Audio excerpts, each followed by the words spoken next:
Good morning students.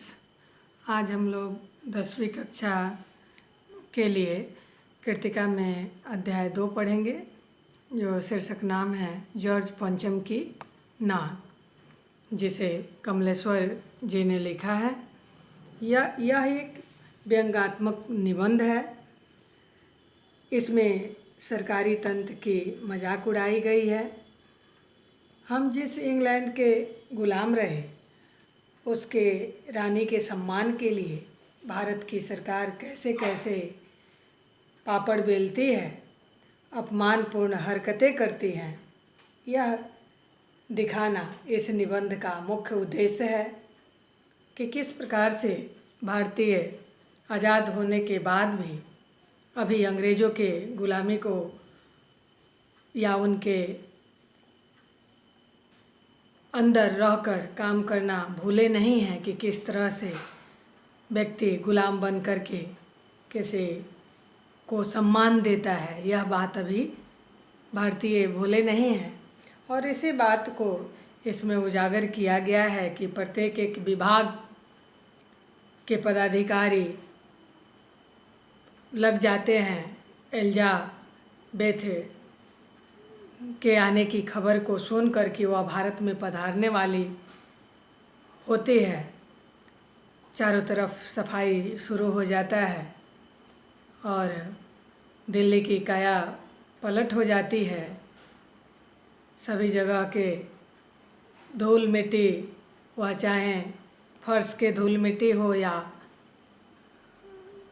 अन्य विभाग के दस्तावेज हो, सबकी धूल मिट्टियाँ साफ करने में पदाधिकारी लग जाते हैं। तो इस प्रकार से इसमें यह दिखाया गया है, इस निबंध के माध्यम से यह बताया गया है कि प्रत्येक अधिकारी अंग्रेज़ों के गुलाम बाद में तक बनकर रहे, क्योंकि उनकी मानसिकता ही थी कि अंग्रेज़ों के सामने अपने स्वतंत्र होने का बोध न कराएं, कहीं उनके द्वारा कुछ गलत लिख दिए जाने पे नौकरी खतरे में पड़ जाएगी। शायद इसी डर के कारण वे लोग एलिजाबेथ के स्वागत में पूरे जोरों तोर से लगे हुए हैं। रानी एलिजाबेथ का जब आना होता है भारत में, तो अन्य बातों के साथ सबसे पहला समस्या भारतीय पदाधिकारियों के सामने आती है जॉर्ज पंचम की नाक, जो कि उनके मूर्ति से टूट चुकी है। अब अधिकारियों को डर है कि जब एलिजाबेथ आएंगी तो जॉर्ज पंचम की जब टूटी हुई नाक देखेंगी तो वह क्या कहेंगी, हमारी नाक इसमें कट जाएगी कि हम जॉर्ज पंचम की नाक को नहीं बचा पाए।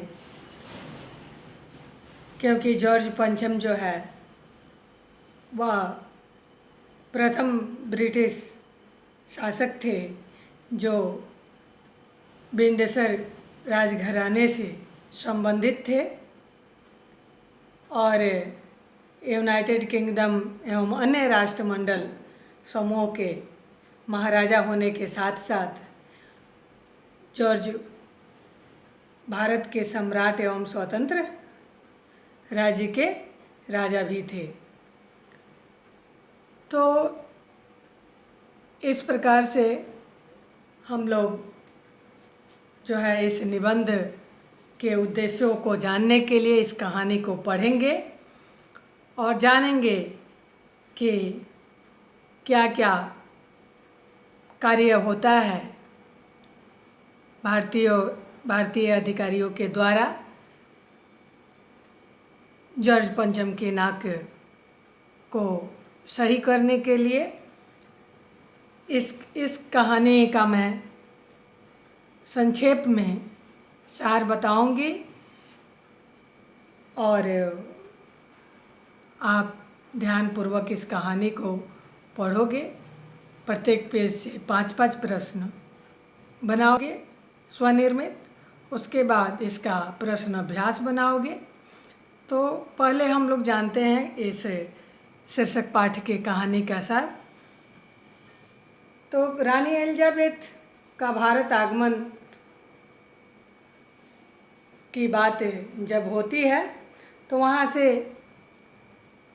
यह बात उस समय की है जब इंग्लैंड की रानी एलिजाबेथ द्वितीय मैं अपने पति के हिंदुस्तान पधारने वाली थी। अखबारों में उनकी चर्चा हो रही थी और रोज़ रोज़ अखबारों में उनके शाही दौरे की खबरें तो छपती ही थी। एलिजाबेथ के दर्जी उनके वेशभूषा तय करने के बारे में परेशान रहते थे, क्योंकि उनका यह सोच था कि वह जिस देश में भी जाती उसके अनुसार ही वह अपने वेश को बनवाती।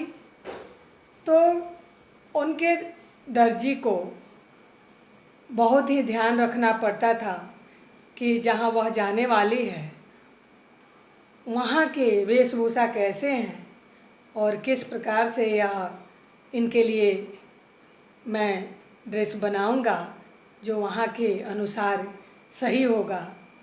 तो इस प्रकार से वह परेशान थे। इंग्लैंड के अखबारों के कतरने भारतीय अखबारों में छपती थी कि रानी ने हल्के नीले रंग का सूट बनवाया जिस पर 4 पाउंड 100 पाउंड का खर्च आया, या अपना जो भी उसमें जैसे भी वह बनता वो सब डिटेल्स लिखा जाता था अखबारों में। और वहाँ के कतरनों से यहाँ के अखबार में, भारत के अखबार में भी वह छपता था खबर। रानी की जन्मपत्री प्रिंस फिलिप के करनामे में उनके नौकरों, बावर्चियों, खानसामों, अंगरक्षकों के साथ साथ शाही महल के कुत्तों की भी तस्वीरें छपी। आप जानते हो कि किसी भी बड़े व्यक्ति के साथ जो कोई भी रहता है वह भी कुछ खास हो जाता है। तो इस प्रकार उनके भी साथ रहने वाले प्रत्येक लोगों की तस्वीरें छपती है। रानी के आगमन को लेकर पूरे भारत में भी सनसनी थी। आखिरकार जो रानी 5,000 रुपये का सूट पहन कर आने वाली है उनके स्वागत में कुछ तो धूमधाम होनी चाहिए। देखते देखते नई दिल्ली का काया पलट होने लगा। सड़कें बिल्कुल साफ सुथरी स्वच्छ हो गई, ऐसे मानो कि जैसे वो पूरी जवान हो गई हो। इमारतें सुंदरियों की भांति सज गई और चारों तरफ जो है एक अलग तरह की चमक छा गई, क्योंकि जो भी आज तक काम नहीं हुए थे, अधूरे थे, जो देखने में अनुचित थे, वो सब काम को कर दिया गया ताकि एलिजाबेथ को देखने में कोई कमी नज़र ना आए। अब जो है एक परेशानी उनके सामने आ जाती है अचानक कि जॉर्ज पंचम की मूर्ति की नाक गायब थी। पहले भी इस नाक के लिए राजनीति आंदोलन और बहसें हो चुकी थी, परंतु जैसे कि होता है राजनीति आंदोलनों का कोई हल नहीं निकल सका। कुछ राजनीति दल नाक को काटना चाहते थे, कुछ बने रहने देना चाहते थे। आखिरकार एक दिन यह हादसा हो गया। हथियारबंद जवानों की गश्त के होते हुए भी इंडिया गेट के सामने लगी जॉर्ज पंचम की मूर्ति की नाक काट दी गई। अब सवाल यह था कि रानी के आगमन पर जॉर्ज की नाक न दिखी तो यह अपनी नाक कटाने जैसा होगा। अब लोग अधिकारी सोचने लगे कि अगर एलिजाबेथ आती है और वह जॉर्ज पंचम की नाक नहीं देखती है तो उसमें खुद अपनी प्रतिष्ठा का हनन होगा कि हम लोग उनके प्रिय सम्राट को की नाक को नहीं बचा पाए, या अगर टूटा तो फिर आज तक उसे नहीं सुधार पाए। तो इस कारण से जो है सब में एक सवाल बनकर, एक परेशानी बनकर खड़ी हो गई थी यह समस्या।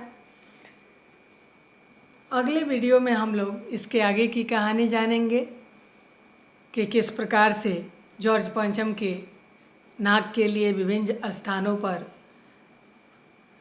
पहाड़ों पत्थरों की खोज होती है और किस प्रकार से विभिन्न मूर्तियों में भी देखा जाता है कि किसकी नाक जो है इतनी छोटी है जो जॉर्ज पंचम की नाक